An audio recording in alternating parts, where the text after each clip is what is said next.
This is a stimulus update and daily news report. Got some big updates to share with you. Looks like Russia has officially entered Ukraine as an act of war, and things are getting really serious there. And it could cause inflation rate to rise up to 10% for Americans. I'll give you more details on that. I'll give you the latest stimulus check articles like this. Fourth stimulus check 2022 update. New $1,000 monthly aid coming in 2 days. $600 also in the pipeline, and hundreds more families set to get monthly income for 2 years. It'll give you some other important updates as well. Hope you're having a terrific Thursday. If you appreciate the fact-based, fast-paced updates, hit the like button down below, and I'm announcing the winners for the $200 checks to my subscribers tomorrow, so you still have a little bit of time to enter if you haven't already. Let's get into it. So student loan forgiveness. Bernie Sanders says Biden should cancel all $1.8 trillion of student loans. Bernie Sanders, as well as Elizabeth Warren, have been saying this for a while. Doesn't seem to be going anywhere, though. Next, let's get into stimulus check news. Fourth stimulus check 2022 update. New $1,000 monthly aid coming in 2 days. $600 also in the pipeline. What this is talking about is West Hollywood, California. They are offering $1,000 per month for 17 months.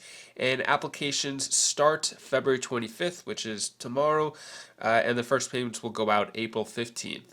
And then for the $600, it's talking about proposed legislation giving 250,000 Americans another round of payments worth up to $600. This is going on in Oregon. Then we have $1,500 stimulus check will be sent to some Alabama workers. So I think this is going out to 10,000 Alabama workers to receive more stimulus there. For full-time workers, and then $750 for part-time employees. And stimulus check update, the three most outrageous stimulus scams and hoaxes making the round. So be aware of stimulus check scams. It's getting crazy out there. So ridiculous Facebook video of someone posing as President Biden saying that a fourth stimulus check has been issued and it's going out. I shared that I think a few days ago. Call from the Federal Trade Commission. So nobody is going to call you or email you or anything on social media saying to give them your information so that you can receive a stimulus check. Also, I keep getting those scam comments down in the comment section below saying WhatsApp me, which is like an app, and saying talk to me on this number. Don't ever respond to those. Don't ever give anybody information, even if it's posing as my logo. Take a look at my profile picture. It has a check mark next to it if I ever comment. So, but I would never ask for your information or anything like that. Also, eerily looking breaking news. So, I guess this is talking about, some more scams saying breaking news and whatever. Bunch of scams going on there. And then hundreds more families set to get monthly income for 2 years. So the mayor of St. Paul, Minnesota plans to extend a program designed to give low-income families monthly income for the next 2 years. This is going to give 150 families $500 for 18 months. So that's going on in Minnesota. Then we have this one, Universal Basic Income 2022 updates applications for $1,000 monthly payments open as deadline for $500 checks passes. So this is part of the Creative New York. This is the one that's giving artists universal basic income. Looks like that one closed up, and it comes as the deadline for young people in Kentucky to claim their $500 monthly payments passed this week. So it looks like, Louisville, Kentucky for the $500 monthly checks. Those just passed. So $1,000 monthly in New York and $500 monthly have just passed, at least for applications. And then Massachusetts to begin sending $500 checks to thousands of low-income workers.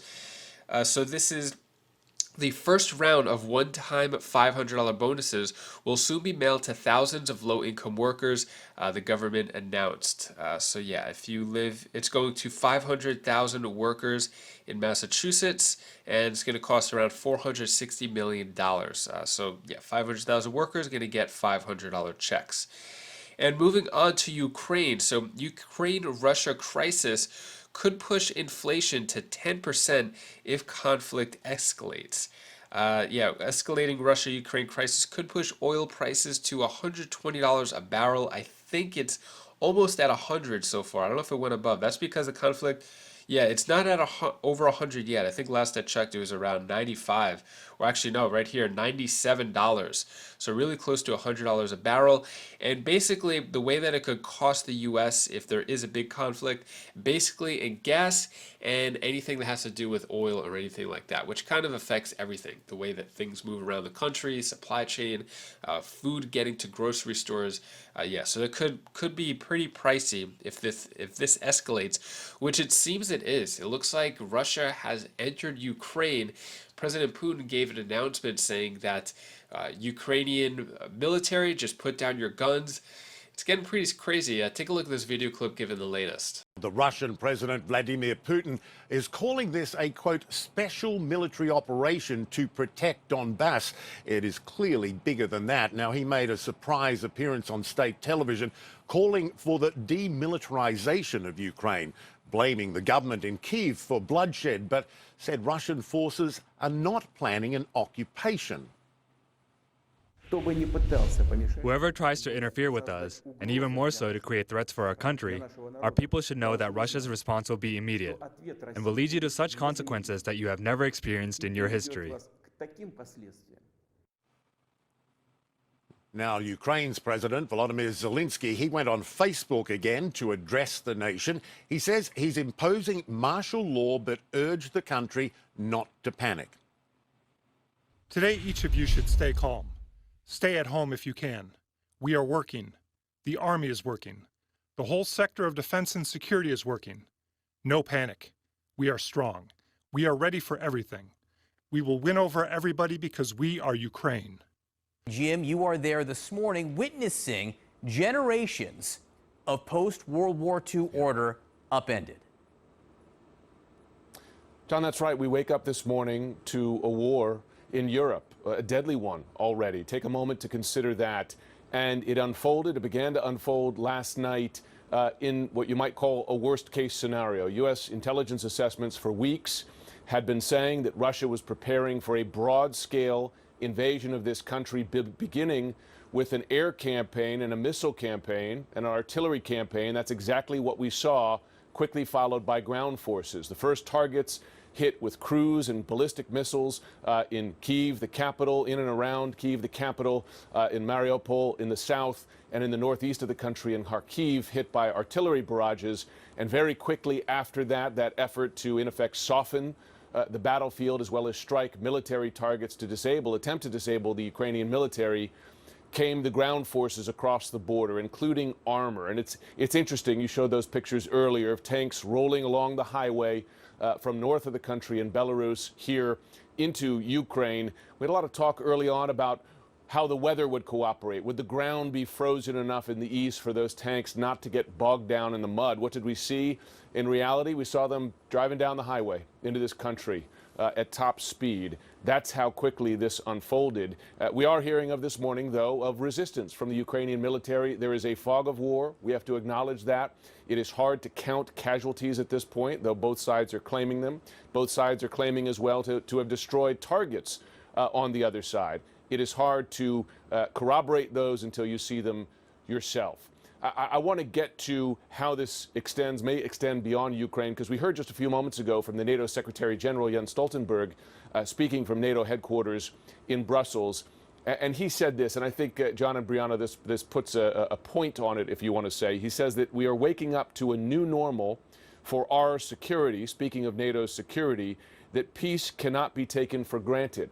That is NATO's view. That is the U.S. view. And if you were listening to Putin's words as he launched this attack, also in his address to his nation on Monday, he wasn't just threatening Ukraine, that significant enough, but he seemed to be challenging the post-Cold War order. He seemed to be setting his sights potentially on other Eastern European nations, some of whom are now members of NATO.